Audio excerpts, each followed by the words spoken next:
Good afternoon.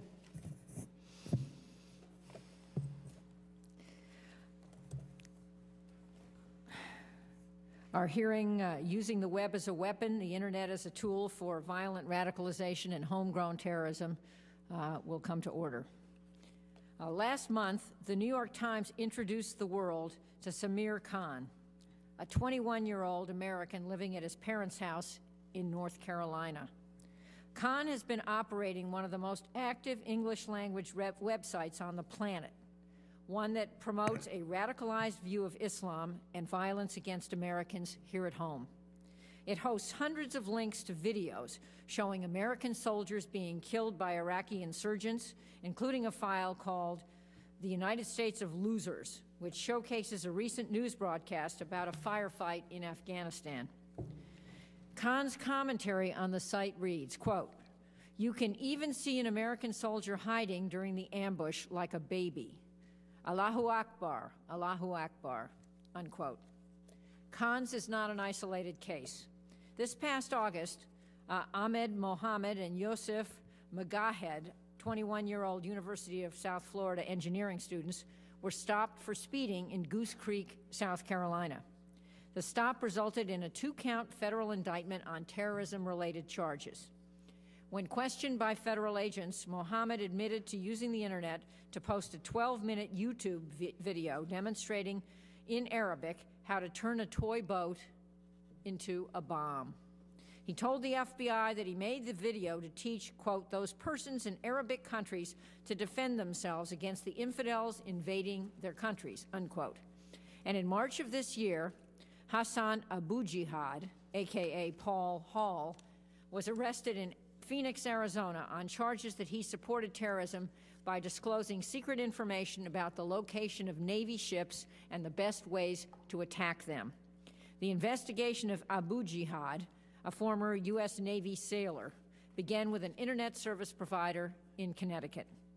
Abu Jihad is believed to have exchanged emails and information with a British computer specialist arrested in Great Britain in 2004 for running terror financing websites. In September of last year, Adam Gadahn, the son of Jewish parents from Southern California, who himself converted to Islam and went on to become Osama bin Laden's spokesman, released a 45-minute video on the Internet called An Invitation to Islam. In that video, Gadahn talks about al-Qaeda's ideology, rationale, and motivations, encouraging Americans to sympathize with the group.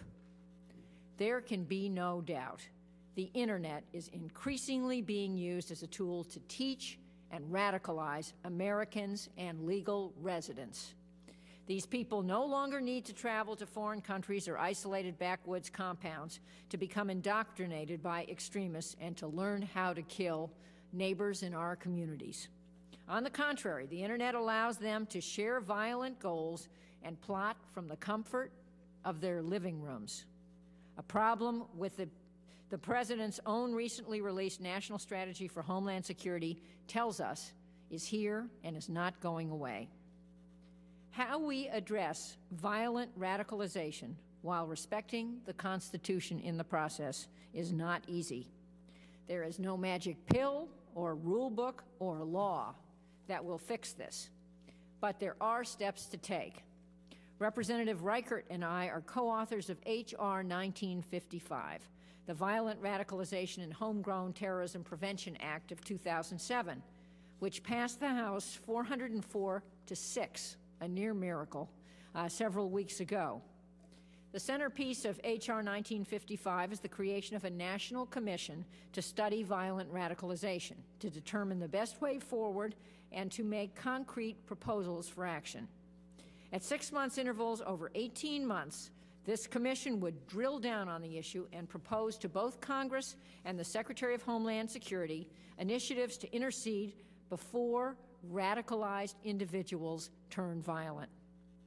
We are not afraid of where the facts will take us, but no one on the Hill or elsewhere should think we already have a complete understanding of how someone with radical beliefs which are protected by our Constitution, becomes a violent killer. actions which are not protected, in fact, which are condemned by our laws and which are felonies. Many in the Senate likewise support our call for a national commission. My colleague and friend Susan Collins of Maine recently introduced companion legislation that would make the commission a reality. I look forward to working with the Senate to get a bill to the President's desk before the end of this session. I welcome our witnesses today who will tell us about the Internet and how it is a tool to violent radicalization and how it is abused, I would say abused, by those who would call others to commit violent acts. I believe our witnesses' remarks will be a valuable starting point for the National Commission's work. Appreciate the fact that you have come here today, and now would yield 5 minutes to the ranking member for any opening remarks he wishes to make. Thank you, Madam Chair, and also thank you for holding this hearing. And so I was listening to your opening statement. I too have an opening statement, but I am a storyteller, and I like to just think about, part of our statement here today is how much the world has changed with the Internet giving us global access and communications, really, for that matter. And one of the stories that I like to share, even just going back as not too far back in history into the late 90s when I was the sheriff, and we had a problem with WTO in Seattle. And part of my response to that was to be on the streets with the troops downtown during that disturbance. And shortly thereafter, a Tacoma police officer took a trip to India. And while he was in the high mountains of India, retracing his family roots, he came across the village where his family began years and years and years before. And as he was speaking with these high mountain people in this small community, he told them that he was from Seattle, Washington, the United States of America, in Seattle. And they got very excited and wide-eyed, and they said, and he also told them that he was a police officer from Tacoma. And they really got excited, and he said, "Do you work for the great sheriff of Seattle?" Now, he was very surprised and said, "Now, how in the world would you know about the sheriff in Seattle?" Well, during WTO, I ran down the street. I chased a crook that was ripping off a Radio Shack store in Seattle, and they happened to have one TV and one satellite dish. And so the village was surrounded around this TV watching WTO in Seattle, and the one sheriff running down the street chasing after a crook. So after that little story, and after he told a little white lie and said that he did work for the great sheriff of Seattle, the red carpet was rolled out for him. But what an example of how small this world has become. And when you talk about the way that we communicate now and how fast information moves, and now we're moving not only from satellite TV into a small village in India, but we're talking about the Internet and how you can begin to change minds. Internet is good in some respects, but unfortunately the Internet also facilitates terrorist communications, provides an additional venue of terrorists to spread their hateful and murderous propaganda. The Internet communications established by these terrorists and would-be terrorists serves as a virtual society where otherwise alienated and isolated individuals can meet for training, reinforcement, and social networking. Powerful, commercially available encryption and communication tools make these societies hard to penetrate. A recent report from George Washington University and the University of Virginia found that Internet has made a range of terrorist operational activities cheaper, faster, and more secure, including communications, propaganda, radicalization, and recruitment. The New York City Police Department found that the Internet is the driver and enabler for the process of radicalization. Similarly, the United States Institute of Peace noted that, quote, "The great virtues of the Internet, ease of access, lack of regulation, vast potential audiences, and fast flow of information, among others, have been turned to the advantage of groups committed to terrorizing our communities to achieve their goals." The problem of the Internet radicalization is fairly well documented by these and other studies. But the question remains, what can be done about it? What can we do now? How can we protect ourselves without harming the rights of law-abiding citizens and without doing damage to the free flow of information on the internet that is now vital to our economy in this information age. This subcommittee has produced legislation by myself and Chairwoman Harman, which she mentioned, establishing a commission on radicalization to help establish a national strategy to combat terrorism. While this certainly is a good first step, there may be additional interim steps that we can take in the meantime. And according to the Middle East Media Research Institute, most Islamic websites are hosted on servers based in the West, taking advantage of the very same freedoms they wish to destroy. It is also true, however, that many of the Western Internet service providers hosting these sites may be unaware that they are facilitating terrorism. So it seems to me that maybe a first step to any Internet counter-radicalization strategy would be to ask responsible Internet service providers to police themselves and voluntarily shut down sites that sponsor terrorist propaganda. We hope to hear from our witnesses today about their ideas on how we can encounter Internet radicalization, counter Internet radicalization, reduce its spread, and begin to win the war of ideas against those who seek to destroy our culture and our freedoms. And I yield back my time. I thank the ranking member and now welcome the chairman of the full committee, Mr. Thompson of Mississippi, and yield to him for an opening statement. Thank you very much, Madam Chairman, and I compliment you for having this hearing. As you know, based on the work we've done the last couple of weeks, it appears that we'll do more in this area. Today we turn to a very serious concern, the use of the Internet to promote extremist violence. The Internet has drastically increased the ability of terrorists to reach a global audience, an audience they want to indoctrinate. And the terrorists are doing so with impunity. Unlike other pathways into the country, the Internet is not restricted by border enforcement or protected by TSA, and its users can remain anonymous. It allows users to connect with like-minded individuals, resulting in a sense of closeness and community that transcends race, gender, age, and physical location. Indeed, the Internet provides users with a sense of belonging, a perfect vehicle for Al-Qaeda and others to recruit people on the fringes, and it's happening. Daniel Saunier, a 22-year-old troubled Canadian, stated, "The first time I saw an Al-Qaeda video on the Internet, I was ready to go. I wanted to kill the disbelievers." According to one friend, Saunier became so extreme, he once said he would go to war against his own father. Friends started calling him Osama bin Daniel. What's so troubling about Mr. Saunier is that, by all accounts, he was an average 22-year-old until he was indoctrinated by extremists that found him on the Internet. Mr. Saunier lives in Canada, but Samir Khan, a 21-year-old American, operates an extremist website out of the comfort of his parents' home in North Carolina. It is one of the most frequently visited English language websites in the world that preaches a radicalized view of Islam and promotes violence. What makes the means of communication so appealing to terrorist organizations is that new converts don't need a plane ticket to arrange a meeting. Instead, videos, blogs, chat rooms, and message boards expose new recruits to a romanticized view of jihad with a few keyboard strokes.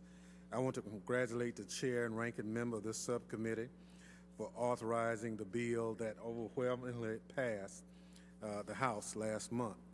It forces us to take this threat and come up with strategies to counter it that not only protect our people, but also their constitutional rights. I look forward to this hearing today and its testimony. I expect it will be a useful starting point for us to develop strategies to thwart homegrown terrorism. Welcome to you all.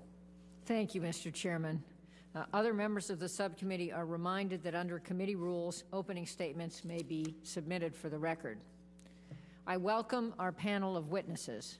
Our first witness, Dr. Bruce Hoffman, is well known to me and has advised me over the years on various issues involving terrorism. In fact, he has been studying terrorism himself for 30 years. Should have been enough time to solve this problem, Bruce. He is currently a tenured professor in the Security Studies program at Georgetown University's Edmund A. Walsh School of Foreign Service. He previously held the corporate chair in counterterrorism and counterinsurgency at the RAND Corporation, which is where I met him, and was also director of RAND's Washington, D.C. office. He holds degrees in government, history, and international relations, and received his doctorate from Oxford. Dr. Hoffman is the author of the book, Inside Terrorism. Our second witness, Rita Katz, is the director of the Search for International Terrorist Entities Institute, or SITE for short. She has studied, tracked, and analyzed international terrorists and their financial operations for many years. Since well before September 11, she has personally briefed government officials, including former terrorism czar Richard Clarke and his staff in the White House, as well as investigators with the Department of Justice, Department of Treasury, and Department of Homeland Security on the financing and recruitment of networks of the terrorist movement. She's the author of Terrorist Hunter. I'm outing her because the author of this book is called Anonymous. Terrorist Hunter, the extraordinary story of a woman who went undercover to infiltrate the radical Islamic groups operating in America. And following her testimony, in fact, following the testimony of all of our witnesses, we will show a short video that she has assembled that includes some of the information that's on these sites. I thought that would be useful for our members and also for the audience that's physically here or watching on television. And let me say, parental discretion advised. Our third witness, Parry Aftab, is an Internet attorney and was one of the first lawyers to practice Internet law shortly after the creation of the World Wide Web. Ms. Aftab founded America Online's Legal Discussions, as well as the Court TV Law Center's Legal Helpline, providing legal information and education to thousands of lawyers and consumers worldwide. Ms. Aftab previously served as head of the U.S. National Action Committee for UNESCO's Internet Safety Project and the Worldwide Internet Society Societal Steering Committee. Her book for parents about online safety has been adapted for worldwide use and has been translated into several languages. She's also worked with law enforcement agencies worldwide in the areas of cybercrime prevention, cyber terrorism, law enforcement, and security matters. Our fourth and final witness, Mark Weitzman, is the director of the Task Force Against Hate and Terrorism with the Simon Wiesenthal Center and the chief representative of the Center to the United Nations in New York. Mr. Weitzman was also the founding director of the center's New York Tolerance Center, and as a recognized expert in the fields of extremism and cyber hate, he has lectured and worked with various groups ranging from Congress, the UN, the EU, and the U.S. Embassy in Berlin to the U.S. Army and the FBI. He has also chaired the Working Group on Internet and Media Issues at the Global Forum on Anti-Semitism that was convened by the Israeli government in February 2007. The task force coordinates the center's research and activities on extremism, intergroup relations, the Internet, and hate crimes. Without objection, the witnesses' full statements will be inserted in the record, and I would ask each of you to summarize your statement in 5 minutes or less. There is a clock that I am quite certain is visible to you, and it will start blinking as you near the end of your 5 minutes. We'll start with Dr. Hoffman. Thank you, Madam Chairwoman and members of the committee, for the opportunity to testify before you on this important issue today. Terrorism has long been understood to be a violent means of communication. The terrorist act itself is thus deliberately designed to attract attention and then, through the publicity that it generates, to communicate a message. But communication is essential for a terrorist movement, not just to summon publicity and attention, but also to promote its longevity and ensure its very survival. Without an effective communication strategy, a terrorist movement would be unable to assure a continued flow of new recruits into its ranks, motivate and inspire existing members, as well as expand the pool of active supporters and passive sympathizers from which terrorism also draws its sustenance. Given this constellation of requisite sustainable resources, it is not surprising that terrorists today devote so much time and energy to their communications, that they have fastened on the Internet as an especially efficacious vehicle for this purpose, given its fundamental characteristics of rapidity, ubiquity, and cost-effectiveness, is not surprising either. Today, virtually every terrorist group in the world has its own Internet website, and in many instances maintain multiple sites in different languages with different messages tailored to specific audiences. Accordingly, today there are in excess of some 5,000 terrorist and insurgent Internet sites worldwide. The ability to communicate in real time via the Internet has enabled terrorists to reach a potentially vast audience faster, more pervasively, and more effectively than ever before. The implications of this development have been enormous. The Internet, once seen as an engine of education and enlightenment, has instead become an immensely useful vehicle for terrorists to peddle their baseless propaganda and manifold conspiracy theories, as well as summon their would-be and actual followers to violence. These sites alarmingly present an increasingly compelling and indeed accepted alternative point of view, a parallel reality that is presented to the terrorists' variegated audiences. Indeed, the Internet's power to radicalize, to motivate, inspire, animate, and impel radicals to violence has already been repeatedly demonstrated in the United States, Europe, the Middle East, and Asia. The process of radicalization, abetted, facilitated, and encouraged by the Internet, however, is only one side of a coin that critically also involves terrorism subversion. Consider what we have learned about the foiled August 2006 plot to simultaneously bomb 10 U.S. airliners and crash them into targets over American cities. This plot was derailed after arrests in Pakistan once more led U.S. and U.K. officials to yet another terrorist cell of British Muslims of Pakistani heritage. The operations controller was none other than Abu Ubaid al-Masri, the commander for al-Qaeda in Kunar province, Afghanistan. Al-Qaeda may thus be compared to the archetypal shark in the water that must constantly keep moving forward, no matter how slowly or incrementally or die.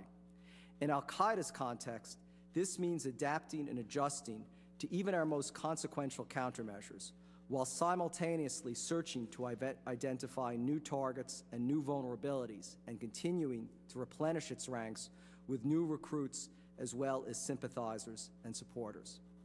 In sum, al-Qaeda's capacity to continue to prosecute this struggle is a direct reflection of both the movement's resiliency and the continued resonance of its ideology and the effectiveness of its communications. Today, Washington has no such program in the war on terrorism to counter effectively these communications and propaganda. America's counterterrorism strategy continues to assume that America's enemies, be they al-Qaeda or the insurgents in Iraq, have a traditional center of gravity. It also assumes that these enemies simply need to be killed or imprisoned so that global terrorism or the Iraqi insurgency will both end. Accordingly, the attention of the U.S. military and intelligence community is directed almost uniformly towards hunting down militant leaders or protecting U.S. forces, not toward understanding the enemy we now face.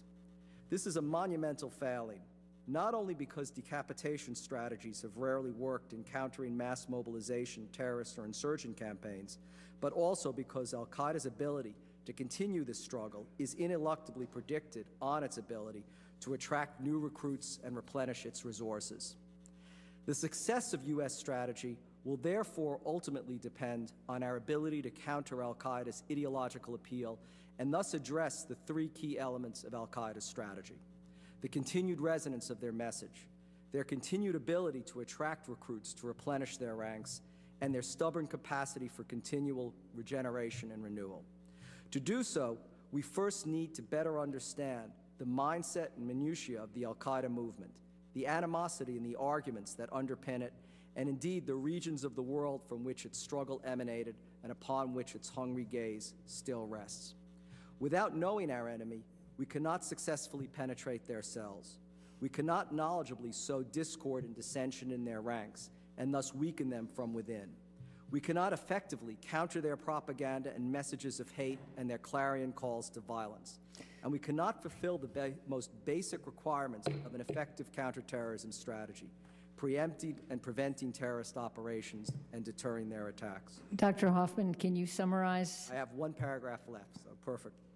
Until we recognize the importance of this vital prerequisite, America will remain perennially on the defensive, inherently reactive rather than proactive, deprived of the capacity to recognize, much less anticipate, important changes in our enemy's modus operandi, recruitment, and targeting. Thank you very much. Ms. Katz, you're now recognized for 5 minutes. Thank you, Madam Chair, and to all the members of this committee for allowing me to offer some of my analysis in studying the Internet jihadi community. Since the war on terror began after 9/11, the United States and the West have embarked on a campaign against al-Qaeda. Yet, anyone who reads the front page of a newspaper today can see that al-Qaeda and other jihadist groups are far from defeated, and occasionally people from our own society are arrested for plotting to carry out domestic attacks. Despite being isolated and hunted, the leaders of the jihadi groups nevertheless maintain an active dialogue with their followers, issuing statements through the Internet to a worldwide audience. Jihadists continue to hold al-Qaeda in the highest esteem, with localized terrorist groups in Iraq, Egypt, Algeria, Somalia, Libya, and elsewhere pledging their allegiance to bin Laden and his organization. Post 9/11, terrorist bombings in Madrid, London, Bali, Istanbul, and elsewhere demonstrate that the war on terror is not won. It seems, though, as a never-ending series of terrorist plots and training camps are constantly being broken up across the world, from China to Canada. The paradox is plain. Despite very real and significant success dismantling and disrupting terrorists and their supporters, the terrorist threat remains and does not appear to be shrinking. Jihadist networks have evolved to a point where no gun, bomb, or assassination can harm them permanently. One of the primary sources of jihadist resilience is the Internet. It is the Internet that enables jihadist networks to continue to exist despite the almost unlimited resources that the United States has dedicated to the war on terror. Though guns, IEDs, and other weapons are necessary for terrorists to remain dangerous, the Internet is what enables them to coordinate, share information, recruit new members, and propagate their ideology. If we do not treat the Internet as a crucial battleground in the war on terror, we will not be able to defeat the jihadist threat. The virtual jihadi network has replaced al-Qaeda training camps. As someone who lives within the jihadi community and spends most of my day with a jihadist, I must say that it is easy for me to understand how, for a jihadist, it is one of the most addictive, interactive, and informative experiences that fulfills the social needs of each and every one of them. From video games, to making bombs, to religious justifications, to friendships, each jihadi feels as he just part of a greater connected community. This overwhelming and gratifying experience for the jihadist explains why members of these online forums are suddenly announced as being dead as a result of carrying out a suicide operation in Iraq, Afghanistan, or elsewhere. The joy and the pleasure the online jihadists share in celebrating such a death is stunning. Though the online jihadist network has benefited the global jihadist movement, at the same time it has provided us with an open window into the means and methods by which jihadi groups operate today. By studying the various dimensions of the virtual jihadist network and then infiltrating them, we can learn about our enemy, including their mindset, who they are, their location, their ideology, trends, and tactics.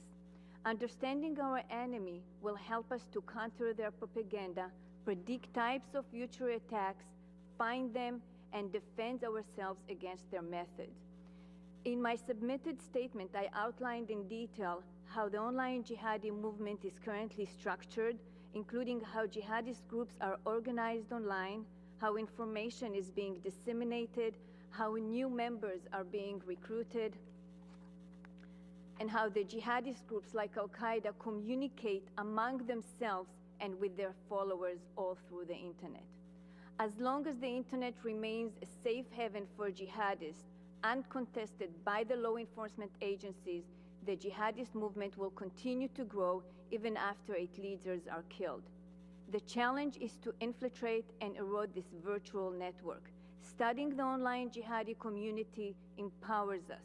We can listen to what they say, understand the way they think. We can better defend ourselves. SITE has repeatedly implemented such techniques and was able to provide intelligence agencies with information that led to apprehension of would-be terrorists and suicide bombers. In closing, I hope that you all recognize the importance of the internet, and that's why we are here today. Thank you very much. Thank you very much for that fascinating testimony and for the video that we will see in a few minutes. I now recognize Ms. Aftab to summarize her statement for 5 minutes. Thank you, Madam Chairwoman. You have to forgive me. I have laryngitis, which is perhaps a good thing for a lawyer to get. So, Madam Chairwoman, Chairman Thompson, Ranking Member, and other honored members of the committee, thank you very much for inviting me to speak here today. In addition to the credentials outlined by Chairwoman Harman, I am the Executive Director and founder of WiredSafety.org. We are the world's largest internet safety and help group. I have 13,000 volunteers in 76 countries around the world, and we deal with all aspects of internet privacy, crime, and security, especially in connection with children. What I have to offer today is very interesting because it's totally different from everyone else on the panel. I will be talking about how the radical groups and homegrown terrorism groups can spot vulnerable children and young adults.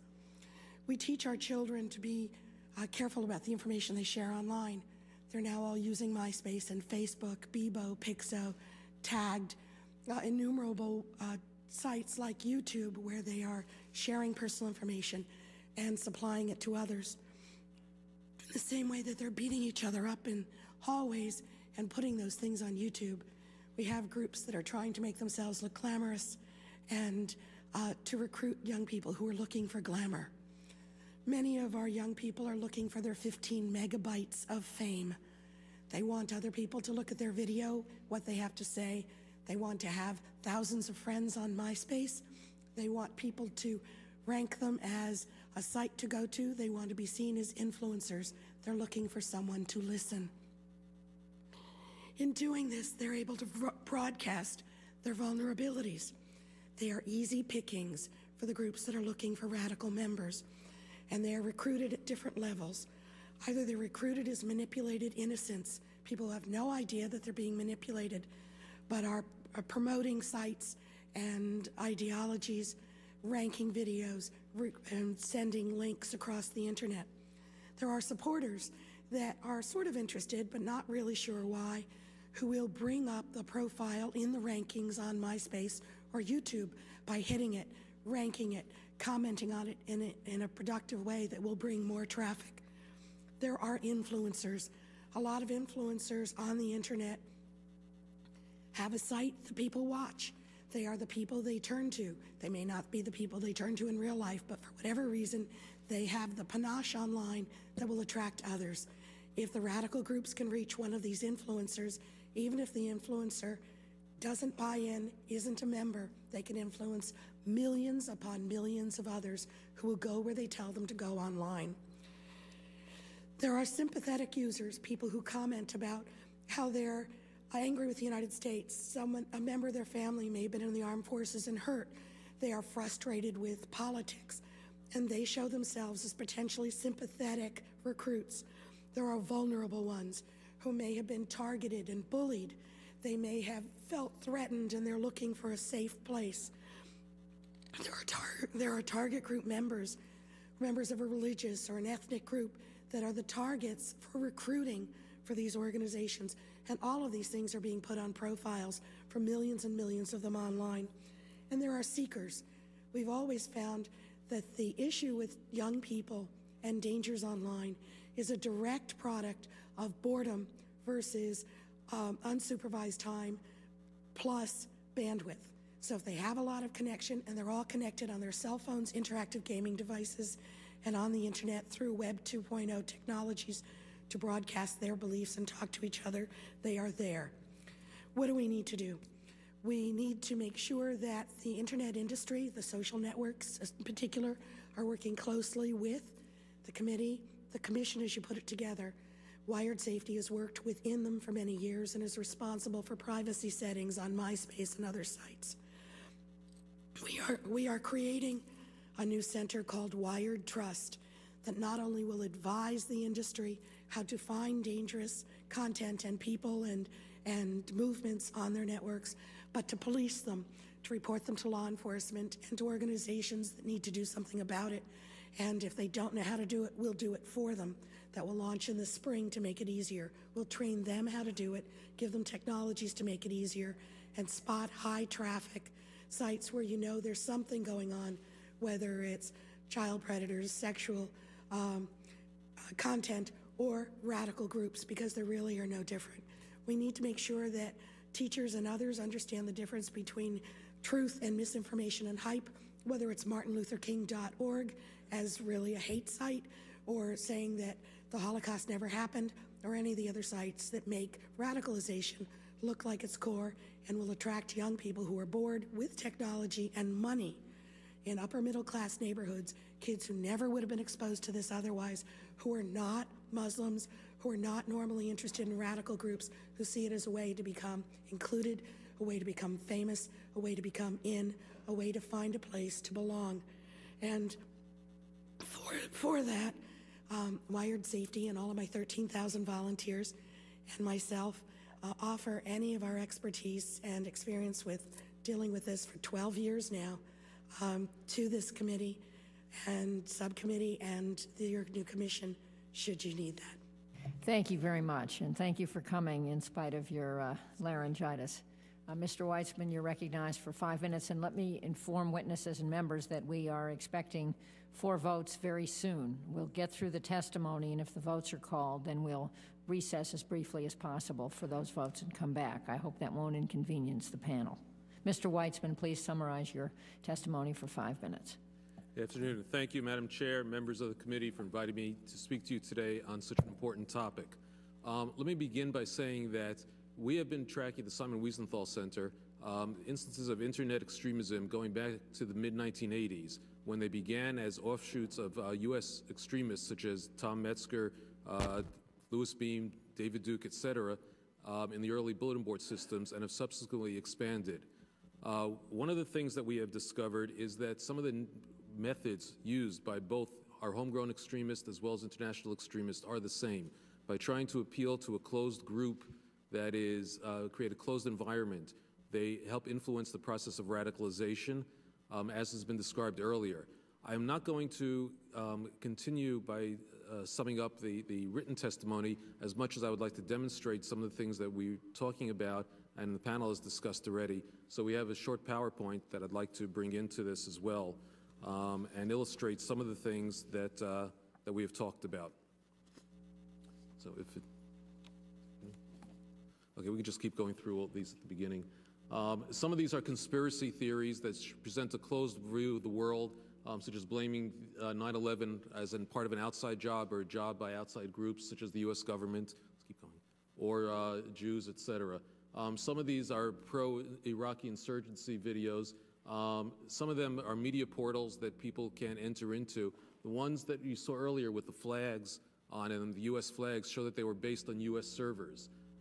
These, as we keep going through, we can see that these are, again, from Al-Qaeda, but you see the cross of Christianity, the Star of David, etc., as the symbols being under attack.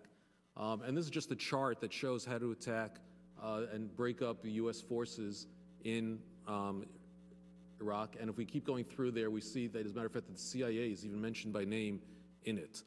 And that's followed by a Taliban document website. I'm going a little faster than the thing there. That's okay. Keep going. Let's keep going through. A Taliban chart that deals with how to keep going. This is more than the same. Keep going through, Carrie. While you're doing this, these are readily accessible. These are readily accessible. Our teenagers and young adults. Servers. There's actually nothing to stop them. And keep going through. I apologize for the delay.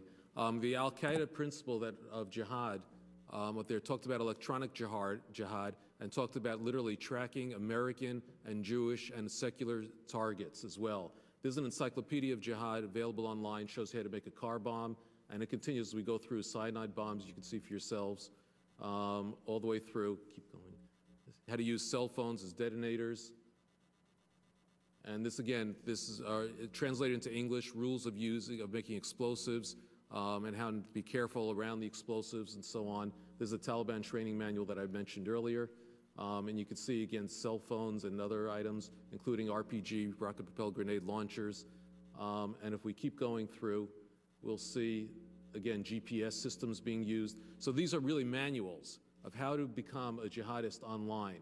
The Media Sword campaign is online. I just went to it last night and found items that told you exactly how to train to enter a non-Islamist music forum, for example, and to use that as a propaganda tool for getting your message across. Discussion groups based in the United States as well that bring these topics into anyone's home. And finally, if we go, these are some Latin American sites that use Iranian propaganda word for word and also link to U.S. extremist sites. For example, a U.S. site that talks about exiling, has a poll whether to exile blacks from every Western country and claims 100,000 people have voted in favor of exiling blacks. That would be that site. And if we keep going through, coming to the next category are the category of online games, which are used to attract children. Some of these games are, for example, a game of New York Defender, which was originally Russian in origin.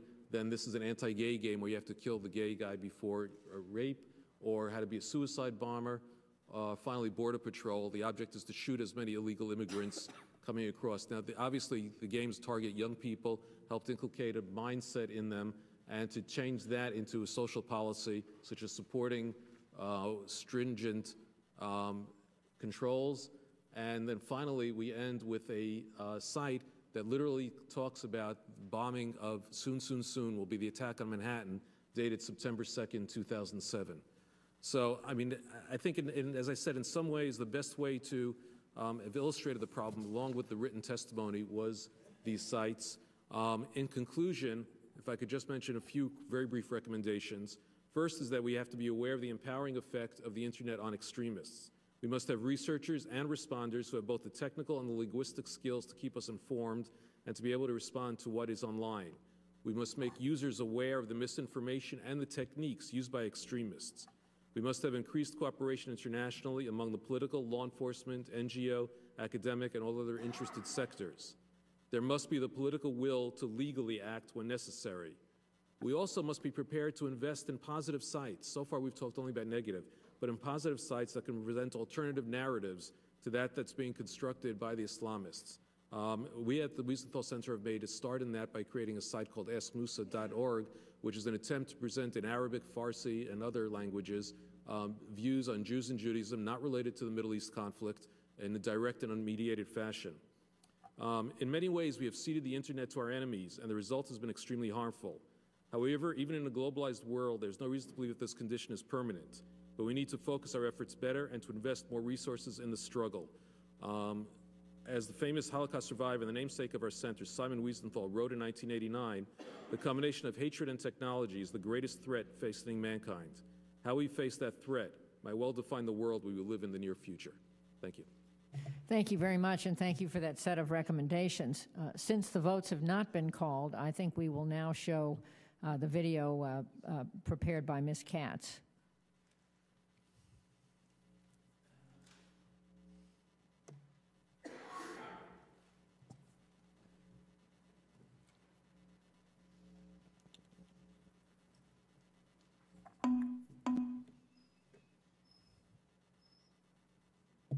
Do you want to say anything about this before we tee it up, Ms. Katz? Okay.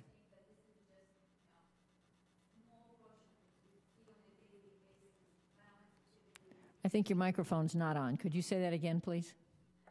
This is just a very small sample of what you get to see on a daily basis as an individual who joins any of these message boards, and it will... Shocking Okay, and gruesome images circulate each day on the internet in a well-coordinated propaganda war against the United States and its allies. These sensationalized attacks are revered within the global jihadist community and successfully serve to convince others to join the jihadist cause. Jihadist use of the internet is one of the most vital battlegrounds in the war on terror, including the increasing trend of homegrown terrorism. The internet fuels the global jihadist movement, indoctrinating new recruits and facilitating the planning of terrorist attacks. One of the most common ways jihadists access information on the internet is through exclusive, password-protected online message boards. There are tens of thousands of members on these jihadist message boards, which are in a variety of languages, including Arabic, English, French, Turkish, Indonesian, and more. Potential sympathizers around the world can easily radicalize themselves through the copious propaganda distributed through these forums. Terrorist leaders and ideologues like Al-Qaeda's Osama bin Laden and Ayman al-Zawahiri constantly distribute compelling arguments to join the jihadist movement. Found no relationship whatever between Iraq and the attack on 9/11. That just doesn't exist. وسار الأمريكان والإنجليز وراء الكذاب وإمعته كالعميان إلى الهاوية. وسيقف بوش في الذكرى السادسة للغزوتين ليطالب الأمريكان بعدم سحب قواتهم من العراق وأفغانستان. ونصيحتي للأمريكان ألا يسألوه متى سيعود الجنود ولكن يسألوه كم سيعود من الجنود. Furthermore, media production teams located all over the world prepare propaganda videos that demonize the United States and its allies, while at the same time boosting jihadist morale. Bush, you thought you would be remembered by history as the president who waged a series of successful crusades against the Muslims. Instead, you will go down in history not only as the president who embroiled his nation in a series of unwinnable and bloody conflicts in the Islamic world, but as the president who sent the United States off on its death march towards breakdown and disintegration. Once indoctrinated, online handlers recruit new jihadists to take the place of others who have been killed or captured in conflict areas like Iraq and Afghanistan. Alternatively, members who cannot travel abroad can simply utilize the information on the message boards to construct their own weapons and plan their own domestic terrorist attacks. The message boards provide perfect cover for those planning attacks who can use the online meeting places to communicate and to coordinate secretly without being detected by law enforcement. This widely distributed video demonstrates how to prepare a powerful suicide bomb vest, providing thorough, step-by-step instructions to create the vest, as well as how to position oneself while detonating the vest to cause the most casualties. In March 2004, Mohammed Zaki Amawi, a U.S. citizen, returned to Ohio after a failed attempt to enter Iraq to fight against U.S. and coalition forces. Undeterred, Amawi turned to the internet to gather jihadist training manuals and videos, including this one, to build his own local cell in Toledo. From propaganda to recruiting to planning and implementing terrorist attacks, groups and their supporters. Whether fighting American soldiers in Iraq or plotting domestic attacks, jihadists have increasingly turned to the internet to discover, develop, and share all the tools necessary to continue waging war against the United States and its allies.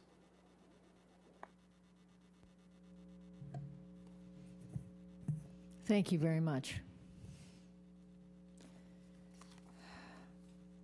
No votes have been called. Have they? No votes have been called, so we will begin the round of questions. And I will yield myself 5 minutes. We'll then go to Mr. Dent, out of order, at Mr. Reichert's request. Well, why aren't they on here? We'll double check whether the votes have been called. At any rate, we'll start with the round of questions.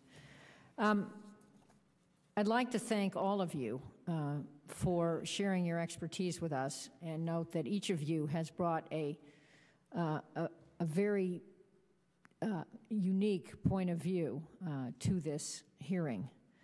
From Bruce, who has studied this question across the board, to Ms. Katz, who has done something incredibly unusual, which is to herself infiltrate some of these groups, to Ms. Aftab, who focuses on how to prevent all of our kids from getting caught up in this, and to Mr. Weitzman, who came forth with a series of constructive suggestions. Each of you has added enormously to our hearing record.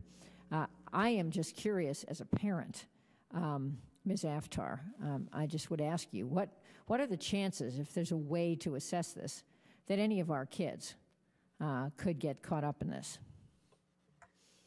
Madam Chairwoman, the odds are higher than we thought, because, and I offer some of my teen experts to testify. They've testified before Congress before, to talk to you from their perspective.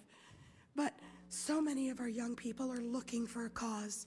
So many of them feel isolated. And it's very easy, if they find this online, to be drawn into it. When I go to schools, I talk to 10,000 teens and preteens a month in person. When I go out there, I get questions all the time about certain misinformation sites, the MartinLutherKing.org site, where they come to me and tell me things about Martin Luther King that are not true, or question the Holocaust. If they're buying that and willing to talk to me about that, they're buying these other things as well. My last name, Aftab, is Middle Eastern. My father was from Iran, so I will sometimes get questions about that as well. Our children are vulnerable. They're connected. They're connected and listening to people online more than they are to people offline. And I suspect we're going to be seeing even more of this as they move forward. Thank you. And I'm going to ask one question of Ms. Katz, and then we'll call on Mr. Dent, because I know that he's on a tight time frame. Ms. Katz, thank you for that video. One of the people talking in your video was Adam Gadahn, the young man I mentioned in my opening remarks, who was radicalized in Orange County, California, the son of Jewish parents who, as I understand it, was surfing the web, got to a mosque, and through that mosque gained the views and the instinct to commit violence, and now is in Pakistan as the I guess he would be the communications representative of Osama bin Laden. I mean, it's a pretty amazing story. Could you address him and others that you've seen, and just give us a little more color about what happens in these groups? You mentioned that becoming radicalized in this way is one of the most addictive, interactive, and informative experiences of the lives of these people. That's a truly scary statement. It's very much that's the case, basically. You join any of these message boards and it fulfills all your needs. I mean, I've seen people get married through the message boards. And, you know, the people really never met, but you find what you were looking for. The case of Adam Gadahn is really a case study. He was a teenager when he first went on the internet, a son of a Catholic and a Jewish from California, who went on the internet and was recruited, initially was converted because of what he saw on the internet. Eventually, handlers of Al-Qaeda made him join Al-Qaeda, and to me, he presents one of the dangerous elements that we are facing today as Americans in this society, using individuals like Adam Gadahn, who lived in this country, was part of this community, using his own life experience to describe how great it is to be part of Al-Qaeda. And listening to his messages, which are in English, and they are coming quite often. Just this year, we had about 3 messages from him, as you could see, with unbelievable quality, messages in English. Who is he speaking to? He's speaking to our American, or let's say English speakers. This is a new phenomenon, a new trend coming from Al-Qaeda. They don't need Arabic anymore. They want the English speakers along with the Arabic speakers. But Adam Gadahn's video is circulated everywhere on the internet. Not only this video, but every video he releases, they make sure that it makes it to YouTube and everywhere else that people can see. He speaks in English. He provides his own stories in his statements about his life in LA and how bad his life experience was until he found Al-Qaeda. Now, part of his messages are so using our own words, everything that the Americans are doing against us, basically explaining, you know, being with Al-Qaeda, we're not trying to kill you. All we're trying to do is to live at peace. It's you are the terrorist. You are trying to. And to me, as a teenager, and the bottom line is you see that a lot of the people we mentioned today were recruited to the internet or part of the internet are young, are very, very young. And it's easy to influence these people, especially when they see someone like Adam Gadahn. Thank you very much. I now yield for a question to Mr. Dent. I would note for members that there are 4 votes on the floor, although this clock does not, for some reason, signal that. And following his question and the answer, we will adjourn for these 4 votes. It should take a maximum of half an hour and hopefully less. And I will return, and I hope other members will return for additional questions. Mr. Dent. Thank you, Madam Chairman. Real quickly, what can we do to go on the offensive? In other words, are we doing enough to create false websites and then try to track people who, extremists who would try to go onto those sites? Are we doing any of that? I mean, in other words, create some problems for them, that knowing if they go on these sites that they may not be authentic and maybe turn the internet into a less reliable source of information. Is there anything we're doing there that you're aware of? I don't think a lot is being done. I don't think there is any straight policy, a structure of how you would like to see the internet within 10 years. Al-Qaeda has their own future plans. Now, when you come and you set up a message board, a fake message board to attract people, I know that other governments have done that, like Jordanians or the Saudis, Egyptians, in order to attract people, collect IP addresses, gather information. You know, when you are part of Al-Qaeda network, it's not that easy to cheat you, basically, and to send you to any of these message boards. In my testimony, I literally described how the online Al-Qaeda message boards are set. There's a very clear structure within the password Al-Qaeda messages that are called Al-Fajr Center. And, you know when you go on these message boards that I showed, those are part of Al-Qaeda. Okay. Yeah. Excuse me, there are easy ways to manipulate popular websites and profiles, and our government agencies are doing that in some respects, moving certain videos up in the ranking and lower in the ranking. We're also seeing a lot of other sites that are designed to make fun of these sites and bringing humor to it. You're seeing an awful lot of Arabic-centric humor that's designed to discredit some of this. Some of it, I suspect, is being done through governmental agencies. Some of it's done through talented teens who think it's funny. In addition, a lot of this information is tracked, and that information is held, even though it may not be accessed by the social networks. YouTube, MySpace, Facebook, all of them collect the IP address of every comment and everything posted on those sites and retain it for at least 3 months to turn over to law enforcement for valid subpoenas. So there's some of this, not enough. If we can let our young people know they're being manipulated and do more of that, I suspect we'll have fewer caught.